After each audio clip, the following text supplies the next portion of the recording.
In 2019 BC, before COVID that is, the world felt strained.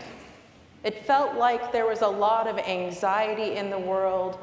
It felt like it had been forever, but certainly many years, that we had been talking about this versus that, north versus south, and east versus west, Republicans versus Democrats, blue, red, progressive, conservative, all of those things. It felt like the world was cracking. And it felt like things were being politicized that shouldn't have been political.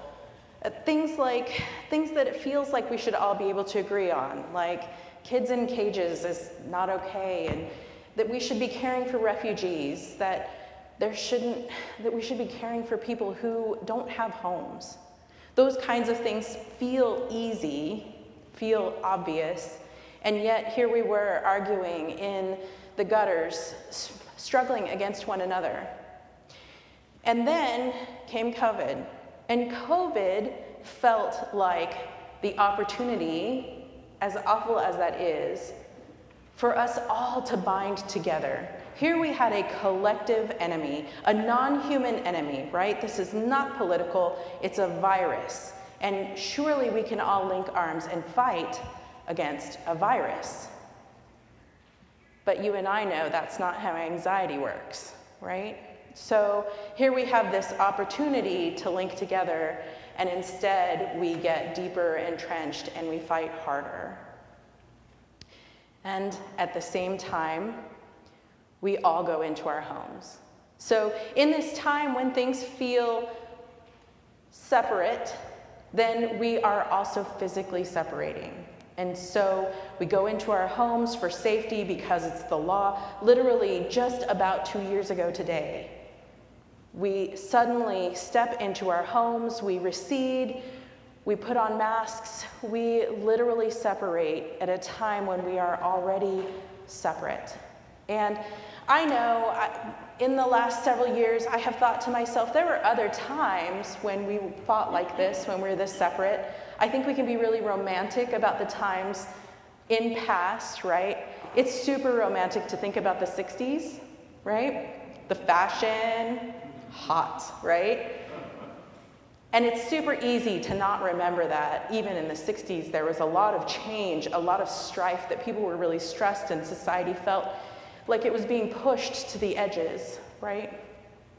And that was not untrue in Jesus' time as well. In Jesus' time, it's a world that is struggling, and where there is division, where there are Gentiles and Jews, where men and women are fairly separate, where clean and unclean is a real and big thing, right? So Jesus is also living in a time of deep, what's the word here? The deep, far from each other. I don't know why my words just went away. So, division. Thank you. So Jesus also lives in a time of deep division, and he comes through our world healing and loving. He lifts up people who are suffering. He looks them in the face, the people who maybe have never had anyone look them in the eye.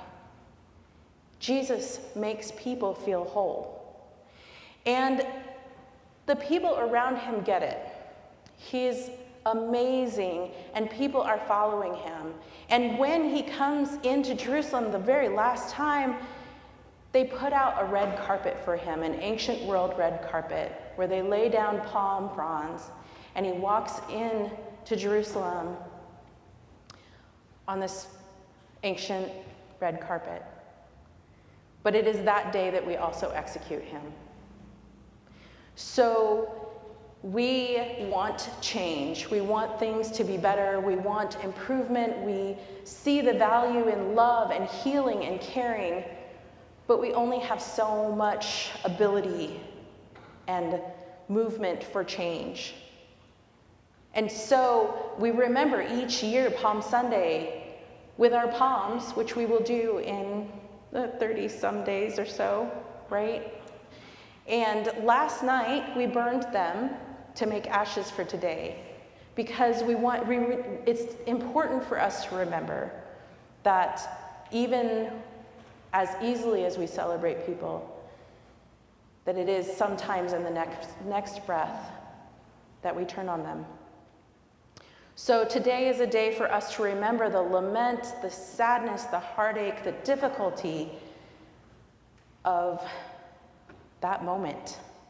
And to prepare ourselves, to begin tonight to prepare ourselves for the next 40 days, to remember, we will say here in just a few moments, remember that you are dust and to dust you shall return.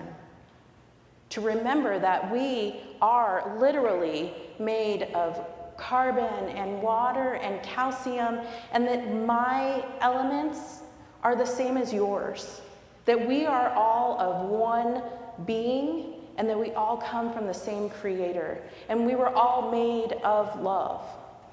So this is our opportunity as we face Lent to enter a prayerful Lent, to mix together the love of God that we were created with the dust and complication of who we are, and to mix these things together to create a mortar, to fill the gaps, to make us whole, to bring about the kingdom of heaven in this place as followers of Christ. Amen.